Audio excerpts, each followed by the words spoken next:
Сегодня утром я поехал в университет на метро. На улице было прохладно и немного пасмурно. Я надел куртку, взял рюкзак и вышел из дома. Через 10 минут я уже был у станции метро. Я купил билет в автомате и прошел через турникет. В подземке было тепло и многолюдно.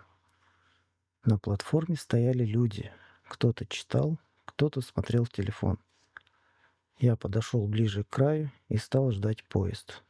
Через пару минут поезд приехал. Двери открылись, и люди начали заходить.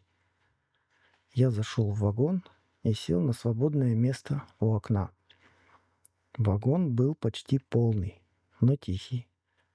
Рядом сидела женщина с пакетом. Напротив сидел молодой парень с наушниками. Я посмотрел на карту. До моей станции 6 остановок. Поезд ехал быстро, двери открывались и закрывались. На одной из станций вошла пожилая женщина. Я встал и уступил ей место.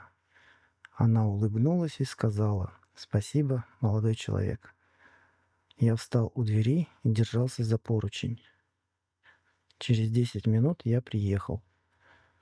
Я вышел из вагона, поднялся по эскалатору и оказался на улице. Небо было серым, но настроение хорошее. Я люблю метро. Оно быстрое, удобное и работает в любую погоду. Каждый день я вижу новых людей, слышу русскую речь и привыкаю к жизни в большом городе.